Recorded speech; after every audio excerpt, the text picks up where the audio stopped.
When pain becomes purpose, the transformative power of sharing our stories. I recently had the privilege of interviewing Robin Jackson, a woman whose journey has forever altered how I understand resilience.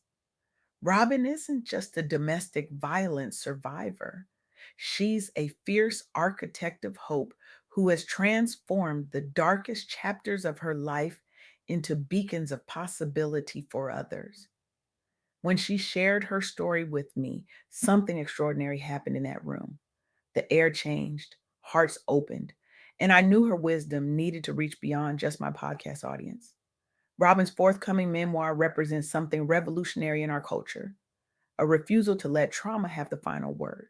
Her courage in sharing her journey reminds us that our most painful experiences often contain the seeds of our greatest contributions to the world.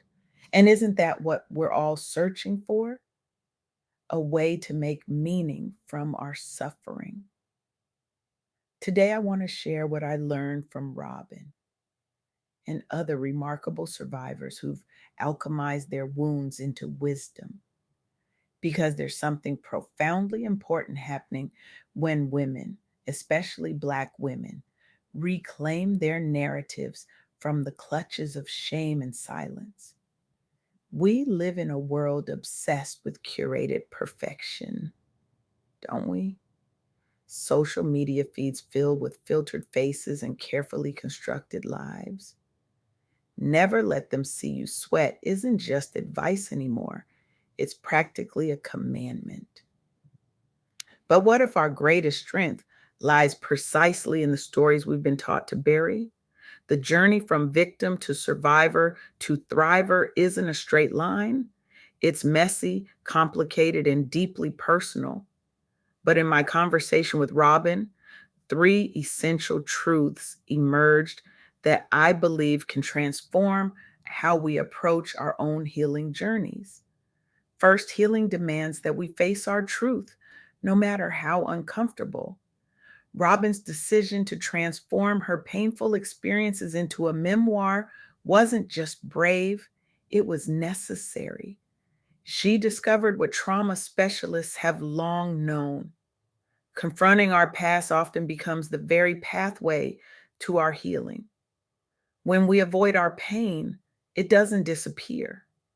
It goes underground, emerging in unexpected ways in our relationships, our bodies, our work. It's like trying to hold a beach ball underwater, exhausting and ultimately futile.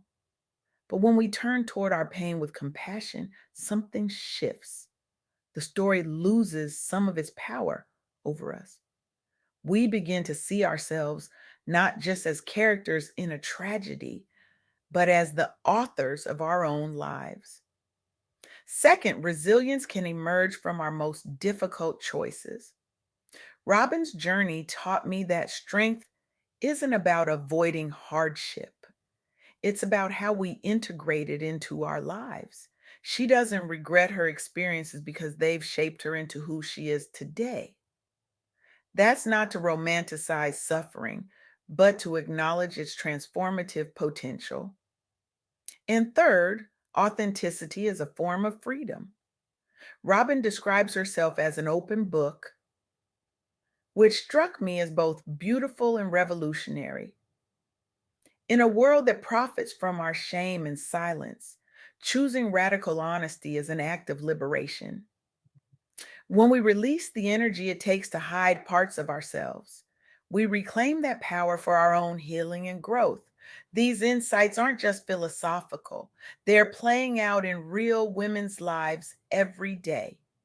Let me share some stories that illustrate this transformation in action. Anna Mascarine's story begins in a small town where privacy was nearly impossible. Imagine fleeing your abuser, visible bruises marking your face, only to be recognized at the shelter door by someone who knows your mother. The shame, the exposure, the vulnerability of that moment, it's almost unthinkable. For Anna, that single visit to a shelter became the foundation for her life's work. The police had her abuser in custody, but were preparing to release him. She had to pack quickly, ride in a police car to a shelter near her old high school. Can you imagine the terror of that moment? The disorientation? The shelter was located in a place filled with memories of her teenage years before the abuse began.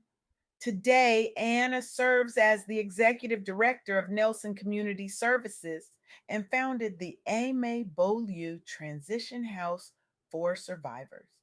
Her memoir, Beneath My Scars Surviving Domestic Violence, offers both warning and hope to those still trapped in abusive situations. What's remarkable about Anna's journey isn't just that she survived, it's that she transformed her experience into a lifeline for others. She didn't just escape her abuser, she built systems to help others do the same.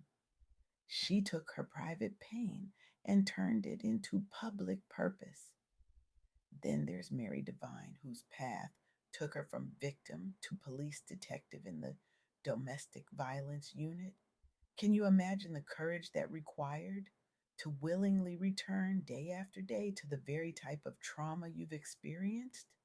Mary's first case as a detective mirrored her own violent experience, forcing her to confront her demons and complete her healing journey. But that unique perspective became her superpower. She understood both victims and the frustrations of law enforcement officers dealing with recurring domestic violence cases in ways her colleagues couldn't. Initially, Mary wrote to heal herself, often softening the details of her experience out of shame and fear of judgment. But over time, her purpose evolved. Her memoir, Standing Up, Making the Best Out of Surviving the Worst, became a resource for women to see their own strength and take even small steps toward freedom. Mary's work also addresses something critical: the generational impact of domestic violence. Children in these situations often grow up to become victims or abusers themselves. By breaking her silence, Mary helps break that cycle. These stories remind us that healing isn't just personal, it's political. When survivors speak, systems can change. When we share our stories, others find the courage to leave dangerous situations, seek help, or simply feel less alone. But writing about trauma isn't just about helping others, it's deeply therapeutic for the writer. Maureen Hauser discovered this in her early 50s when she finally found the courage to face years of childhood abuse through writing. Like many trauma survivors, Maureen had suppressed her experiences for decades. Through writing, she created a safe space to process what happened, gaining perspective and control over her narrative. The act of writing allowed her to externalize painful memories and transform them into a story of survival rather than victimhood. What's powerful about Maureen's experience is that healing can begin at any age.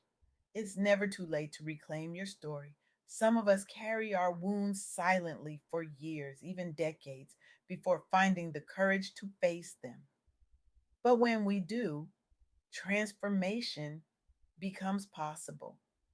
Now, I want to be clear about something. Sharing your story isn't an obligation, it's a choice.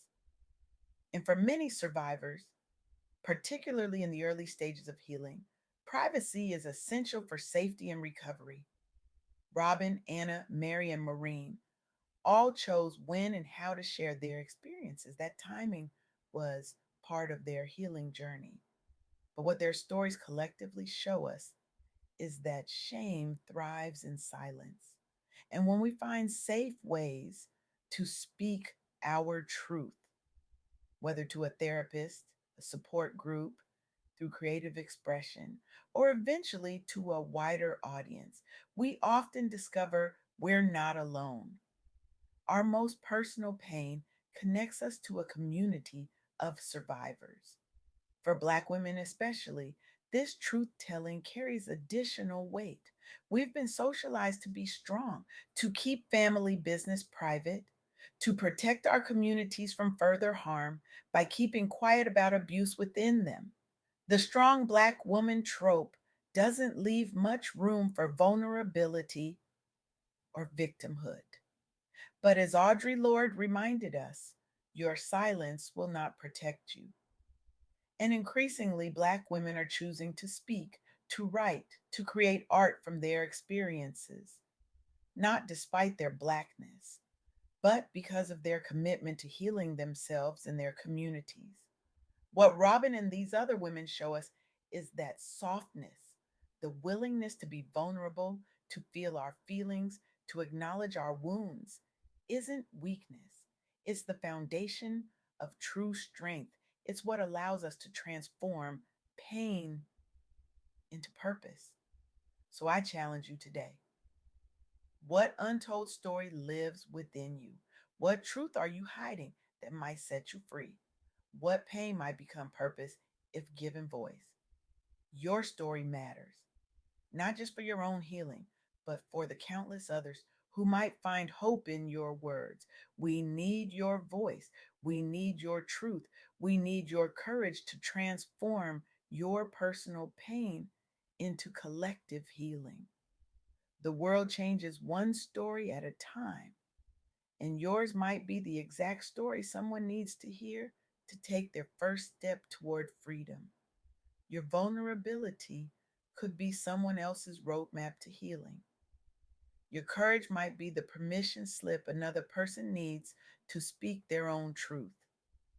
So write it down, speak it aloud, create art from it, share it when you're ready. Because in sharing our stories, we don't just heal ourselves, we help heal the world. The journey from victim to survivor to thriver isn't easy. But as Robin Jackson and countless other brave women have shown us, it's a path worth taking. And you don't have to walk it alone. Your story is waiting to be told, and somewhere someone is waiting to hear it.